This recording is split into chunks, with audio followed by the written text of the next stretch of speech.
ఎక్కడికి ఊపుకుంటూ వెళ్ళిపోతున్నావు లోపలికి ఆల్రెడీ వెయిటింగ్ ఇక్కడ వెళ్ళి క్యూలో నిలబడు అలాగే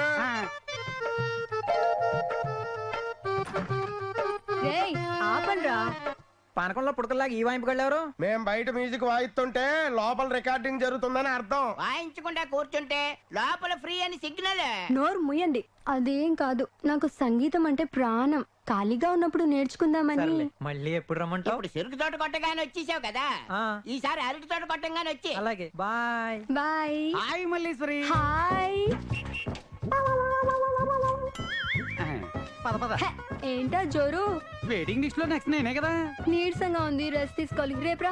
అబ్బా అలా అనకే బాబు, నీ కోసం 18 కిలోమీటర్ల దూరం నుంచి సైకిల్ తొక్కుంటూ మరీ వచ్చాను. నీకు కావాలంటే మన సూర్యగడ హోటల్ గారి నుంచి బూస్ట్ తట్టుకొచ్చి ఇచ్చేస్తానే. బూస్ట్ వద్దు, హార్లిక్స్ వద్దులే. ముందు ఎవడొచ్చాడన్నది కాదు ముఖ్యం, ఎవడు లోపలికి వెళ్ళాడన్నది ముఖ్యం. Hi command darling. సుబ్రహ్మణ్యం. అయ్య బాబాయ్, అదేంటి మళ్ళీ ఆడి పిలుతున్నా? ఆడంటే నాకు చాలా ఇష్టం. నిన్నే సుబ్రహ్మణ్యం. ఆడు పిలుస్తుంది పలకవా. పలికితే రమ్మంటది. రమ్మంటే వెళ్ళు. ఎక్కడికి? ఏజ్ దగ్గరగా. అది చాలా బ్యాడ్ లేడీ, వెళ్ళకూడదు. ఏంటమ్మా బెట్టు, పిలుస్తుంటే రావే. నేను రాను. పోనీ నేనే వస్తాను. వద్దు. ప్యాంట్ వచ్చి ఇస్త్రీ పెట్టి మీద పడ్డా, ఇస్త్రీ పెట్టి వచ్చి ప్యాంట్ మీద పడ్డా, ప్యాంట్ గా బొక్క. పదరా, మన ప్యాంట్ సింపిల్స్ ఉంది.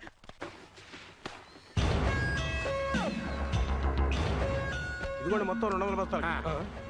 మీరు వెళ్ళేసుకో. అమ్మయ్య, రాత్రి ప్యాక్ ఏ మందికి డబ్బులు ఎత్తుకోకర్లేదు. గాత కింద పందికొక్కుల్లా కూర్చున్న కొమ్మనే కొరుక్కు తిని అసాంఘిక శక్తులు చెలరేగిపోతున్నాయి. ఏదో ఒక రోజున నీ పాపం బద్దలవుతుంది. నీ తల బద్దలవుతుంది. నీ క్రైమ్ న్యూస్ ఆపకపోతే. ఆడిది ఎందుకు గాని ఎక్కడికి? బార్కే. ఉండు ఆ కెట్టారావు గడు ఓ కొత్త అన్నాడు. ఆడొచ్చాడు వెళ్ళిపోయాడు. అదేంటి? ఆ ఊహ నేను ఎప్పుడో రామారాయుడికి అమ్మేశాను. నువ్వు నాకంటే ఫాస్ట్ గా ఉన్నావు. లేకపోతే నిన్ను తట్టుకోవడం కష్టం కదా.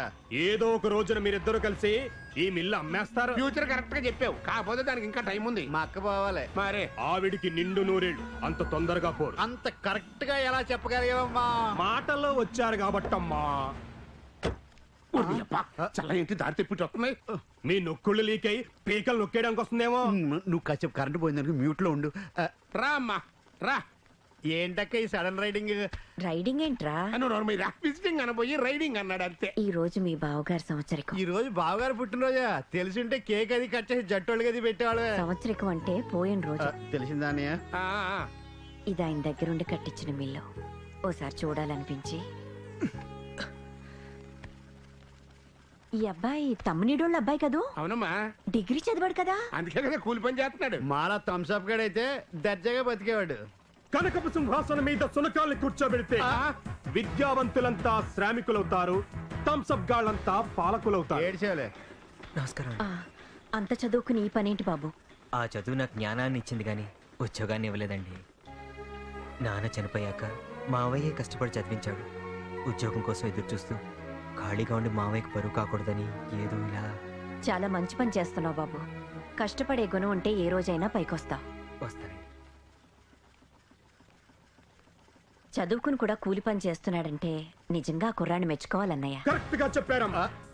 కొంతమంది ఏమి చదవకుండానే చంకలో స్ప్రేలు కట్టుకుని చేతిలో సెల్లలు పట్టుకుని పరాయి వాళ్ళ మీద పడి పందికొక్కులా మేస్తుంటారు. అనేక మళ్ళీ అన్నయ్య, అమ్మా పాప ఆ కుర్రాడికి ఇలాంటి బరువు పనులు చెప్పకుండా రాతకోత పనులు చెప్పన్నయ్య. అలాగేనమ్మా.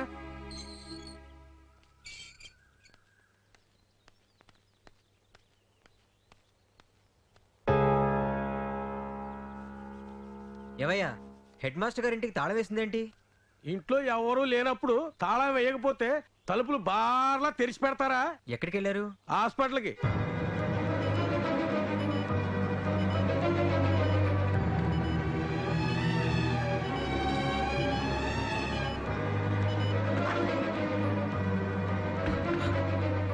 ఎలా ఉంది డాక్టర్? వాల్వ్స్ అన్ని క్లోజ్ అయిపోయాయి. 4-5 రోజుల్లో బైపాస్ చేయకపోతే ప్రాణానికే ప్రమాదం.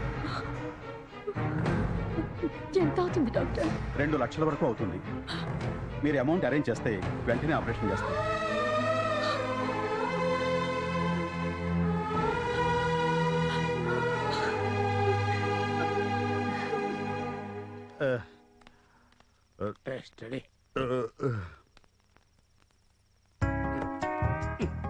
తమ్ముడు, పాప మన పిల్లలకి మన మీద ఎంత ప్రతిభక్తో. మనం లేట్ గా వస్తాం తెలిసి డోర్స్ బార్లాగా బార్లుగా తెరిచి ఉంచేశారు. నీకోసమేనా లేక ఇంకెవరి కోసం అన్నానా చెక్ చేసుకోండి. ఓ నీ అబ్బా నేపాల్ గురకాల ఈ టైంలో కూడా ఏటా ఎలా ఈ అనయ్య గుడ్ నైట్. అయ్యా అన్నయ్య తమ్ముడు అన్నయ్య తమ్ముడు మన పిల్లలు మారిపోయారు. మారింది పెళ్ళాలి కదా గదులు. అబ్బాబా సారీ రా ఏమనగా తప్పు అయిపోయింది. తప్పు అయిపోయిందా? ఇప్పుడే కదా వెళ్ళావు. తప్పు అంటే ఆ తప్పు కాదు, సోడాలు తక్కువ అవడం వల్ల గదులు మారిపోయాం అంతే. దైద్యము మొగుడు కష్టపడి తాగొస్తాడు, బయట కూర్చుని గదిలోకి దారి చూపించాలని ఇంక జ్ఞానం కూడా లేదు నీకు. నీకు కూడా చిచి ఆ నోరు కంపకొడుతుంది. కిల్లైన వేసుకోండి, మీ చెల్లెలు వచ్చే టైం అయింది. మా అక్క కూడా బార్కి వెళ్ళిందా?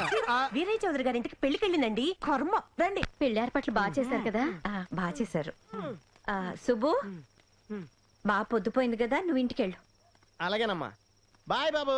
బాయ్. నాన్న నువ్వు లోపలికి వెళ్ళి నేను వస్తాను. అలాగే. ఇంక రాలే ఆపు. ఇవి మీకు కాదు మాకు. మీరు కూడా మందు కొట్టారా? హెచ్చి మీ కంపు మాకు కొట్టకుండా ఉండటానికి. అది సరే గానీ వీటిని చూస్తుంటే మీకు ఏమనిపిస్తుంది? ఆకు ఒక్క సున్నం అనిపిస్తుంది. అదే నీకు నాకు తేడా. ఈ ఆకులు మానం, ఈ సున్నం మా చెల్లై. ఈ బొక్కలు, ఈ ఆలుకులు, ఈ స్వీట్లు మా చెల్లై ఆస్తులు అనమాట. వాటన్నిటిని చుట్టి ఇలా నవ్వులేస్తాం అనమాట. భలే చెప్పా బ్రదర్. ఏంటి అంత మేకలు ఆకులు మేసేస్తున్నారు? ఒరే డెప్ప ఈడిప్పుడు వచ్చాడు. మన మాటలన్నీ విన్నాడేమో. అక్క దగ్గరికి వెళ్ళి వాగితే మనకు బ్యాండ్ అడిపోద్ది. కంగారు పడకండి, ఈడి నోరు నేను మూయిస్తా. అల్లుడు నువ్వు కూడా కిళ్ళి వేసుకుంటావా? కిల్లి వేసుకుంటే ఏమొస్తుంది? నోరంతా ఎర్రగా పండుద్ది మాలాగా. చూడు హై పుచ్చకాయల మీ నోళ్ళు భలే ఉన్నాయే. అందుకే నువ్వు కూడా వేసుకో, నీది పెద్ద పుచ్చక అయిపోద్ది. వేసుకో.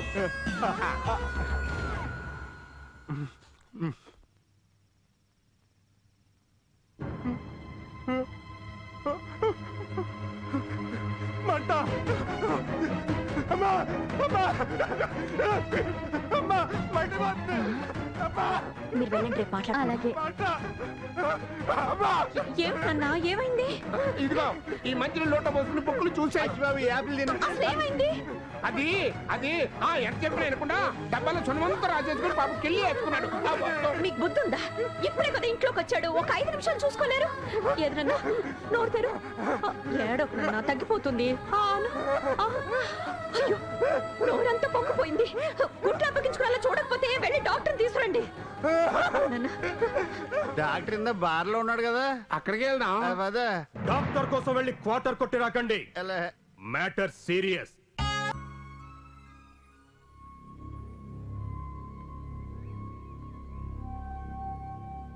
కూర్చోండి. ఎలా ఉంది మాణిక్యం మీ ఆయనకి? ఆపరేషన్ చేయాలంటున్నారు. అయ్యో ఆపరేషనా? అయితే చాలా ఖర్చు అవుతుంది. అదే అర్థం కావటం లేదు. వేలల్లో అయితే మీలాంటి వాళ్ళ దగ్గర అడిగి తీసుకోవచ్చు. 2 లక్షలు కావాలట. ఎవరిస్తారు? ఎందుకు ఇస్తారు? అమ్మా పిల్లల దగ్గర ట్యూషన్ ఫీజు తీసుకున్నా 1200. ఇది దేనికి సరిపోతుందే? ఆ డబ్బు నేనిప్పిస్తాను. కాకపోతే చెప్పు, ఆయన కోసం ఏం చేయమన్నా చేస్తాను. రాజేశ్వరి గారి అబ్బాయి అచ్చిబాబు తెలుసు కదా? తెలుసు. మీ అమ్మాయిని ఆ అబ్బాయికి ఇచ్చి పెళ్లి చేస్తే. సీతారత్నం మత్తుంటే మాట్లాడుతున్నావా? కష్టాల్లో ఉన్నాం కదా అని నువ్వు ఇచ్చే సలహా ఇదా? కోపడకుండా నేను చెప్పేది విను. ఆ కుర్రాడు పుట్టుకతోనే పిచ్చివాడేం కాదు. పైగా పెళ్ళైతే పిచ్చి కుదురుతుందని డాక్టర్లు కూడా చెప్పారట. అయినా కూడా చూస్తూ చూస్తూ తల్లిగా నీ బాధని నేను అర్థం చేసుకోగలను. ఒక భార్యగా ఆలోచించు. నీ భర్తను కాపాడుకోవటానికి ఇంతకంటే మార్గం లేదు.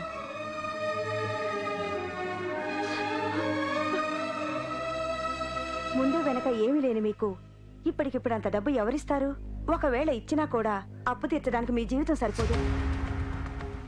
రేపు నీ కూతురు పెళ్లి చేయడానికి డబ్బులు కావాలిగా, ఎక్కడి నుంచి తెస్తావు?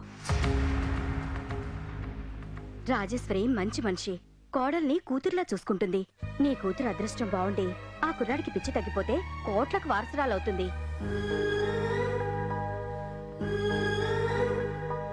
మీ ఆయన్ని బ్రతికించుకోవడానికి ఇంతకంటే మరో మార్గం లేదు. బాగా ఆలోచించుకో. ఆలోచించడానికే ఉంది.